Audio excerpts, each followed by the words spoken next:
What's going on, everybody? Welcome back to the channel. My name is Flavio. You guys are watching the House of Collectibles.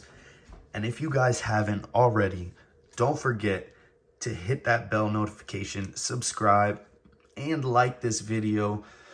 If you guys like this content and want to see more videos like this, today we have an awesome unboxing of this figure, the armor from the Mandalorian series on Disney Plus.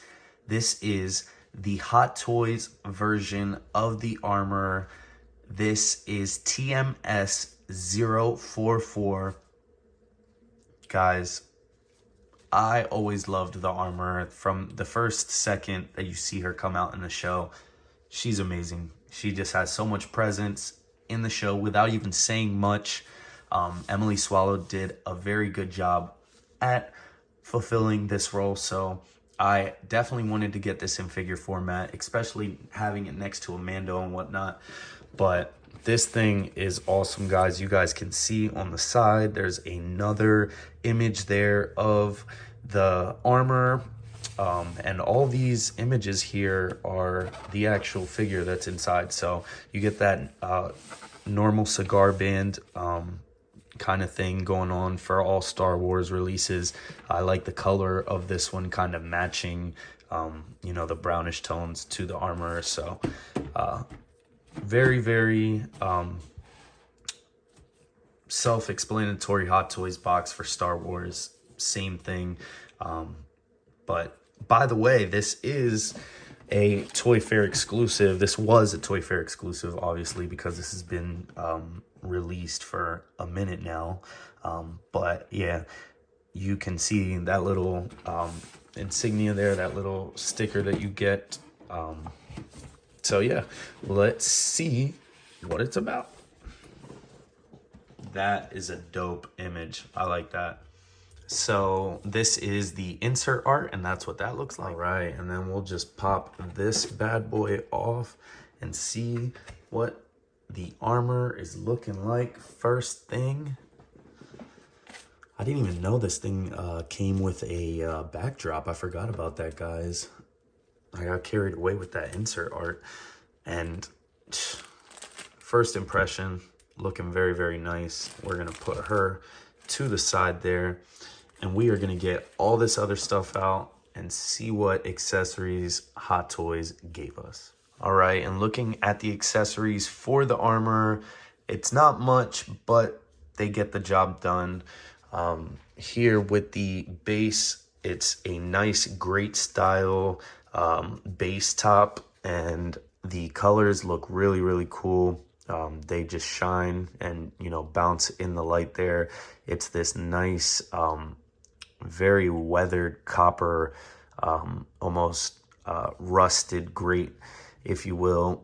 They have a nice two-tone wash to it, so it kind of gives it that, you know, level of dirtiness, but, you know, there is some surface detail on there too. If you kind of begin to look very hard, you can see that there is, you know, surface detail. And then you've got a nice metal nameplate, Star Wars the armor up front. I'm loving the way that that looks, nice and classy. And then you got a very sturdy waist clamp here, so be careful there. They just are very friction fit there when you get them out of the box. So there's that for the base. Here you get this really cool chest armor piece, and this is a Beskar Mandalorian chest piece. And I think Hot Toys, you know, they pulled a fast one. I'm pretty sure this was the Durasteel chest plate piece here, and just redone in Beskar, like she was doing it in her armory. So I like that. That's really cool. They reused the pieces, as you can see there. Probably would have been attached to Velcro there. But this thing has a lot of detail, as you guys can see. It has a lot of pitting to the surface. It has a nice level of you know, surface detail and dirt and soot. You even got darker washes in the crevices to bring that to life there. So it's looking like a real piece of metal, and I'm loving the, you know, the dents and all the wear and tear that you see on the armor there. It just really looks nice. So I'm liking that. You can probably have her like, you know, like if she was, you know, forging this thing. So I think, you know, people that do photography, you can pull off some really nice things with these accessories that you get from Hot Toys. Let's look at the hands. You only get 4 hands. It's not that much. I think the hand department here was kind of a letdown. But, you know, it is what it is. You only get 4 here. You get 2 left hands, gesturing like type hands. You got 1 here to hold the Beskar piece specifically. And then you got kind of like a casual, you know, holding gripping hand. I think you can use this to grip. No, you can't. You can't use this to grip, but you know, you can kind of have her in like an action type pose with this hand. These are the gripping hands here, and you get 2, 1 for the left and 1 for the right, as you guys can see. And all of the hands here are done very, very nicely. They have this nice, you know, level of detail. They look like real leather, like, to, you know, the naked eye, just looking quickly at this piece. It's got a ton of texture. It's got, you know, rippling, you know, flow to it, to the sculpt itself. It really looks like, you know, somebody's hand in a leather glove. You can even see like wrinkling up there by the thumb. So I'm really digging this thing. It has, you know, even stitch work on the back for that kind of gauntlet plate where the hand would be. So very, very nicely done. And all the hands, you know, have gotten that service of detail and paint job. So I'm liking that. The only letdown is, you know, you only get 4. I would like to see, you know, fisted hands, even if you just wanted the figure just to be, you know, chilling there. Not displayed with any crazy hands, but, you know, we didn't get that there. It is what it is. You get this forge ladle type thing. I don't know what it would, you know, the actual term here would be, but it's like a forged ladle. And that's what I'm going to go with. This thing is really, really cool. All the accessory pieces have all this, you know, level of detail for the surface, for the metals.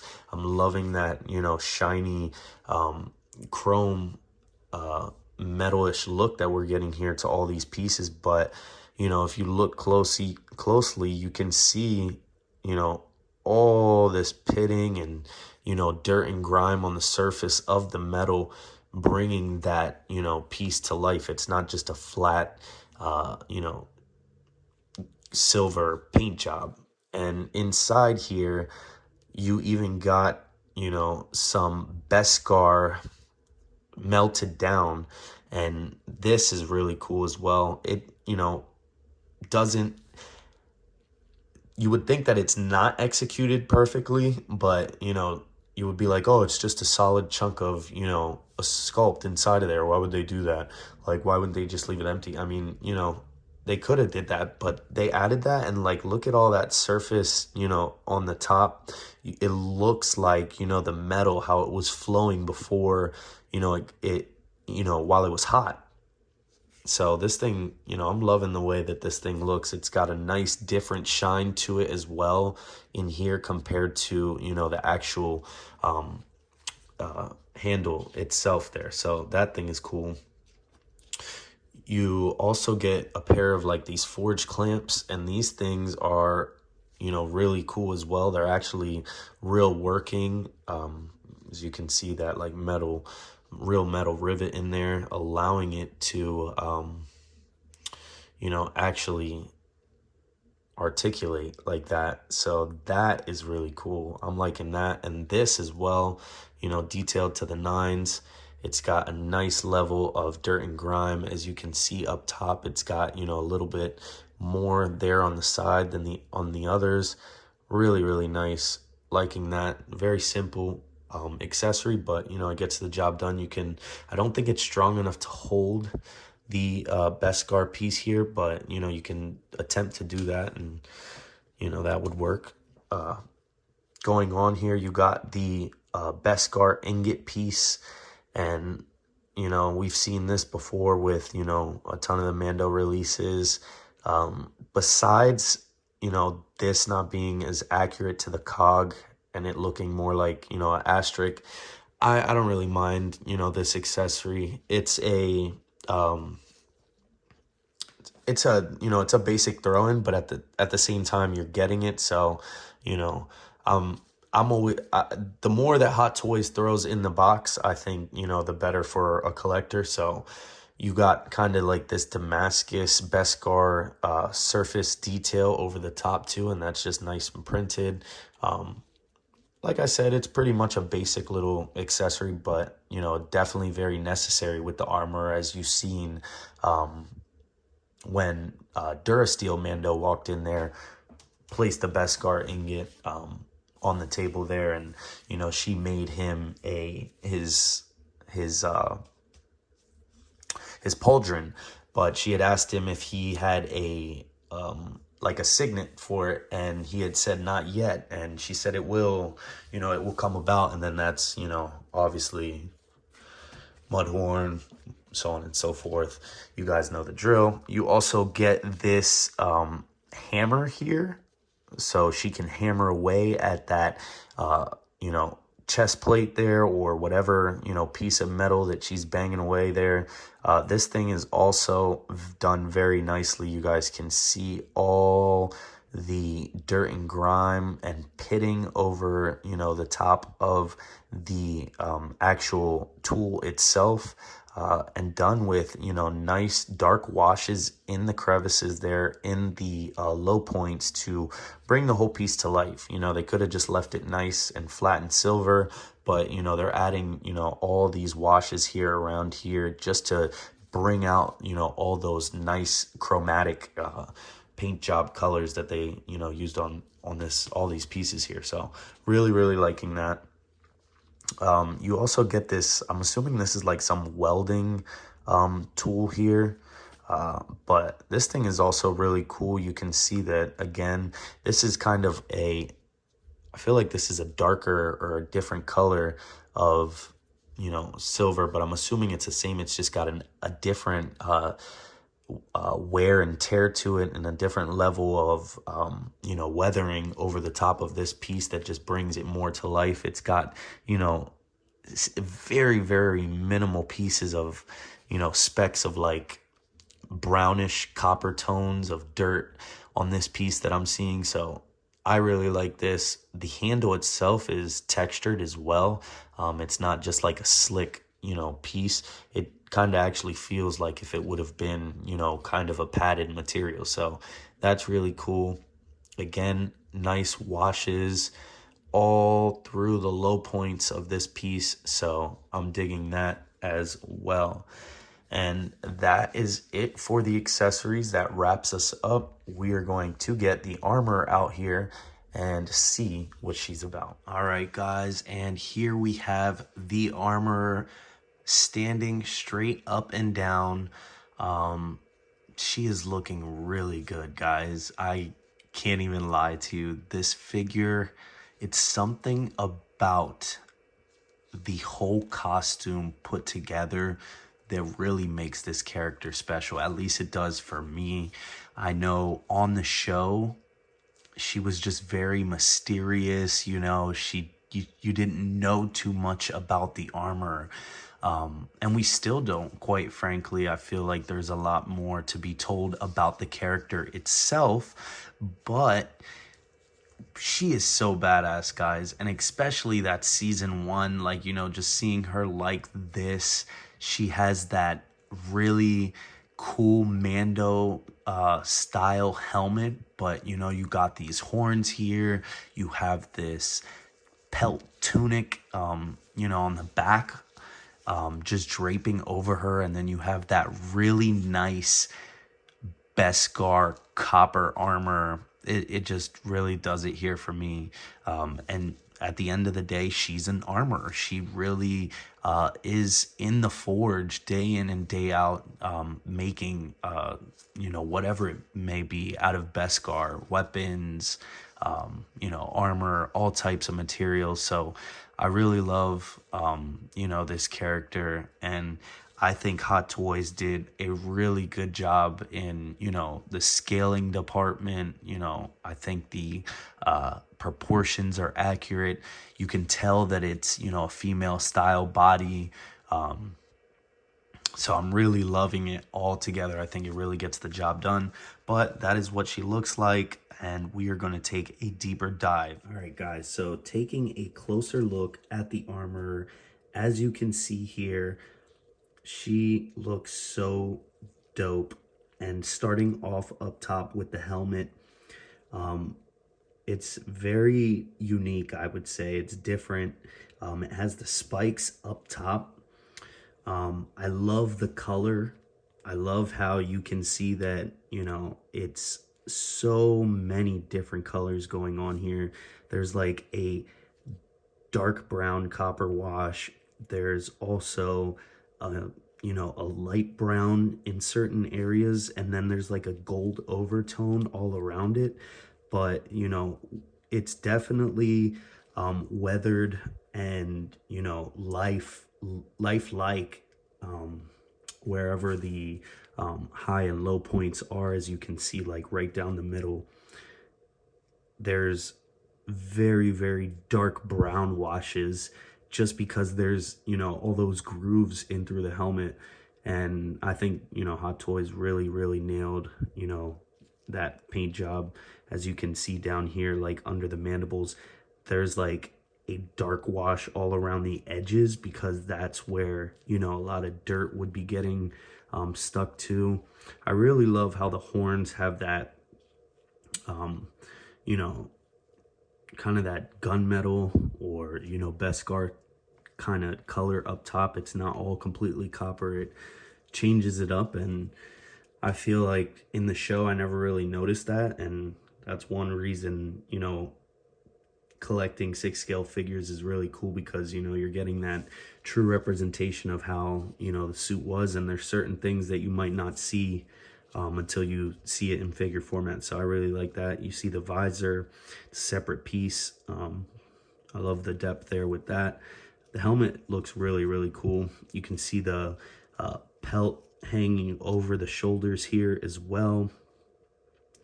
And you see the flight suit poking through over the chest armor, which is done beautifully as well, exceptionally.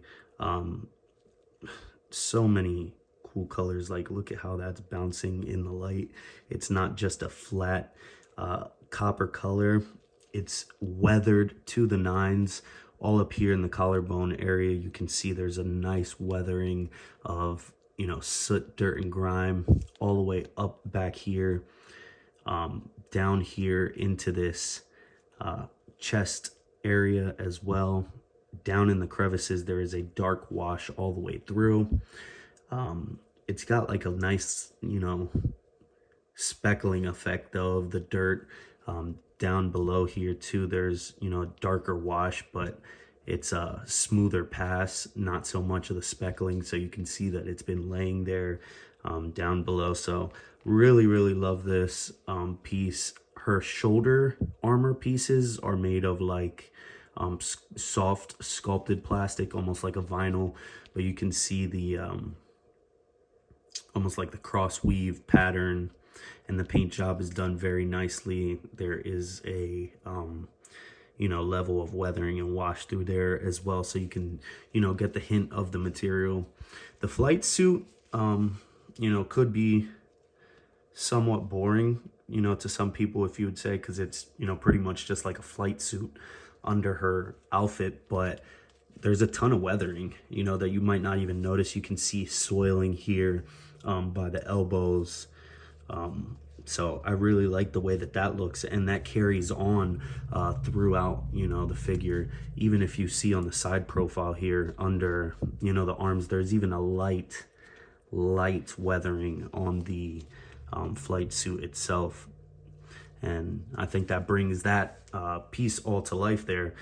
Going down to the, you know, waist area, that is the whole, you know, pleather piece, but it's a very nice sturdy pleather piece. You got some sculpted plastic pieces on the waist. She has some gadgets. I really love, you know, that they are painted in this nice like silvery chrome color, but then she's got the gold pieces. Hot Toys is really cool too. You can see the straps as well. They're like leather straps, but they're sculpted and they're done so good that you would think that they're actual pleather pieces holding in a sculpted you know, piece there, but that's all sculpted there.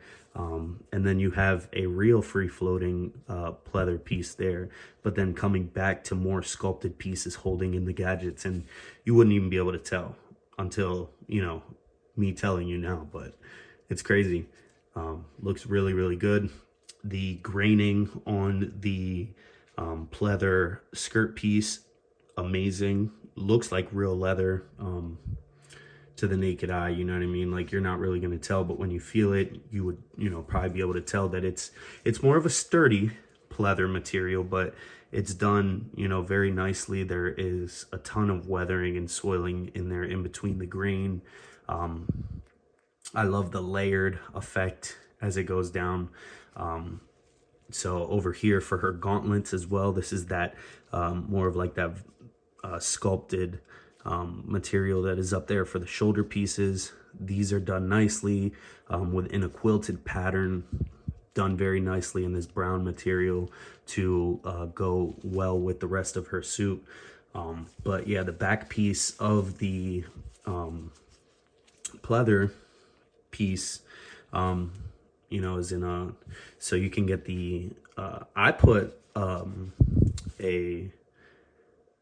not a waist grabber, but a hook, a crotch grabber on the back, because, you know, they give you the waist clamp, and I didn't really like that, you know, it was poking in to the front here of the waist. So I actually swapped it out for a crotch grabber, and I lifted this up a little bit like so. I don't think there's going to be any problem with that, just as long as, you know what I mean, it's not flexing too much and the crotch grabber is, you know, in the way of it. So I think it'll be fine. But yeah, the back side of it, as you can see, the pelt as well. It is treated in something, I think, to keep it down and all together. But there is a wire up the top like that, I guess, so you could style it. I'm not going to really mess with it. But down below here as well, as you can see, the flight suit continues down below. I like on the sides of her legs, there is like a, almost like an opening, but it's kind of almost like a lining there, and it's kind of like a nylon kind of lining, I think. Like, it's not pleather, but if it looks like it's supposed to be that leather material, but I believe it's like a nylon type of material, fabric in there, in between there. But that just gives, like, you know, the flight suit a little bit of, you know, depth. You can see that the stitching is real cool. There's a stitch design that, you know, goes all the way up, cuts back, goes up, cuts back in, and then goes up as well. So that's real cool. I like the stitching, how it looks on the pants. You can see there's more soiling and weathering for the legs below as up top. So all around, you would think that it's a pretty plain figure, but, you know, up close when you actually inspect it under the light box, I like that, you know, the harsh lighting, you can really see all of the soiling and the weathering there that they have added. Down here, you can see like these boot spats. They're done, I would assume like it would be like a cowhide type of material, but here it is a nice, soft, supple, kind of like fabric material, almost like suede, but, you know, I think it's supposed to represent like a cowhide type, you know, soft, suede material. but you have up here for her shins, this is sculpted plastic, and you know, this is all one piece. And then down here for the boots, they're done very nicely. Again, just like all the armor, nice level of weathering and wash all around there, nice copper color, so I'm really liking that. So yeah, just a nice little up close look for you guys on the armor. And now we are going to take a look at the articulation and then finish out with a pose. All right, guys, taking a look at the articulation for the armor here. Starting off with the bucket or the head sculpt. It is on a double ball peg here. There's not a lot of articulation though for some reason. Like, I feel like you should get more of like a crunch down, but you know, you can look down, look up to about that much, side to side, you know, tilt left and right like that. Nothing crazy. You can put the arms up and they are very sturdy on super clicky ratchets like that, to about that much until you are interfering here with the shoulder pad. It's going to go back down, very, very clicky. Can go forward to about there. Can go back right to about there. There is a butterfly joint that allows you to have it hinge up or down.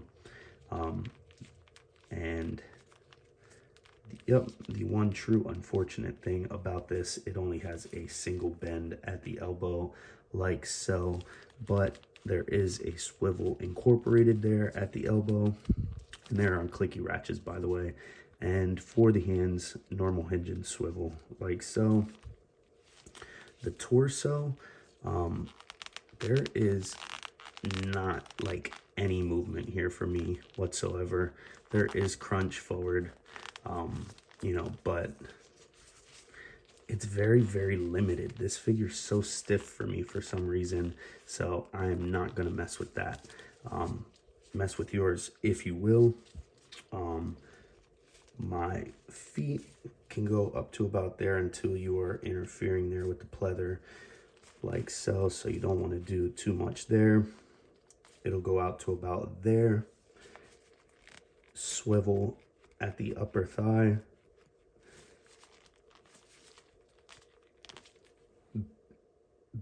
Pretty much a basic bend at the knee like that, a single bend, nothing more. And then down here below, these are really cool because they swivel, you know, a lot. There's a ton of free space, so they can go up and down, left and right, no problem. So that's the articulation for the armor, and now we will get her in a pose.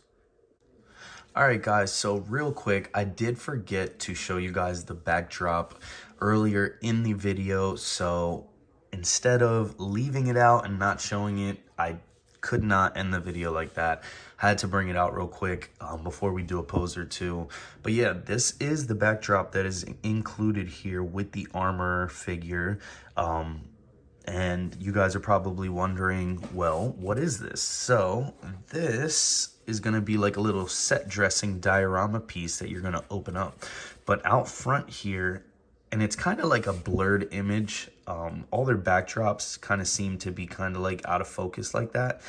But I think they get a good rendering on like what the actual scene looked like. I think it's like an actual image of the scene, and they just like try to zoom in and get the best clearest shot that they can. I could be wrong on that, don't quote me, but yeah, it's always blurred, but I think it still somewhat gets the job done. This is the armorer's armory, so to speak. Like, this is the wardrobe that she keeps all of her tools and equipment when she's out there in the forge. So out front, I love the way that it looks. You got, you know, the armory right up front.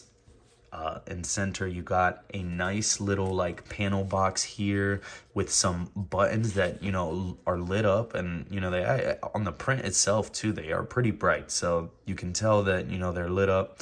You got a nice Mythosaur seal logo there, right there up front. And when you open this up, look at that, guys. Look at that. You're telling me that does not look cool? If you were to have the space, you know, to pop this up with your armor and display it like this, this looks really, really cool. Hot Toys did a good job. As you can see inside, you see all her tools there. They're nicely lit. And the other ones off to the side are dimly lit, but you can, you know, you can make out and see what each one of these tools are. You can pause the video here if you would like, so you can see, but she's got a ton of drawers. It looks like she has, I don't know if these are ingot pieces that are already, you know, formed into making something, but she has a ton of stuff here, lots of hammers, clamps, and all that, you name it. But yeah, this is a nice little piece that you can pop in there, and the back is just, you know, blank, but you could pop in there with your figure. So yeah, just wanted to show you guys what the backdrop was about, but now let's do the pose. All right, guys, and here is the first pose that I have. I don't have it on the rotating turntable here just because I have the backdrop up. Tell me that this doesn't look like an actual scene from the Mandalorian series. And you can just, you know, just imagine what's going on here. Maybe she just opened up her chest and she heard some noise and she turned around and, you know, stormtroopers are coming down. Like, it's just so cool. It really just puts you right there in the moment. Just that little addition, you know, to this release, you know, was awesome for them to, you know, add a backdrop. But, you know, this figure's so cool. You can see like the pose that I did. I kind of have her kind of like leaping forward with her hammer and her forge clamps there, just getting ready to lift that hammer and, you know, do some damage. You can see the armor just bouncing in the light. Look at the patina. Look at, you know, all the soot and weathering around the collaring area, all around the shoulders. Then we're seeing that pelt, and that helmet really, really pops and plays a lot in the light there. As you guys can see, I might lose the forged clamps. I did not use blue tack. This is a real, you know, one thing here now that I'm gonna fix, because I'm glad that I see that, because I've been trying to adjust this the best that I can. The reason that it's like that, I think I mentioned it, you know, earlier in the video. This comes with waist clamps, and I did not feel comfortable using waist clamps on, you know, this figure, mainly because of all of this pleather on, you know, this skirt piece. The waist clamp came up to like right here, and it was just instantly, right when I put it on it, I seen the two little, you know, soft peg pieces, and it just looked like if you left it there, it was gonna create a mark. So I wasn't fooling with that. I ended up using a crotch grabber. So that's the only thing that you're going to really have to contend with this figure. If I'm using a crotch grabber, I have to be, you know, aware that, you know, the way that my pleather is laying on this back piece here, because that would be the only, you know, issue that I could see that, you know, you might have. But this is just a pose, you know, that, you know, you put out temporary, you know, and then once you put it back, it should lay back down. So let's do one more pose and then we're out of here. Here you go, guys. Last pose, dope for me. This is that, you know, iconic armor pose right here. I love the helmet the most, though. I think, you know, like that patina and that weather all over that helmet, amazing. Again, the figure is dope to me. It's not perfect. As you can see, you can't completely get the double bend there in the elbows, but, you know, futzing around with it, you could probably get it a little bit better, but I did not want to push it. This might be my set it and forget it kind of pose. maybe dibbling and dabbling between this and a stoic, you know, just standing pose, but we will see. Thank you guys so much for, you know, sticking with us here till the end of the video. Stay tuned. We have many more figures to unbox on the channel. We are at 123 subscribers, I believe. So guys, please subscribe if you haven't already. Smash that like button and hit that bell notification so you guys are up to date to any new content that goes live on my channel. Thank you guys so much, and we will catch you on the next one.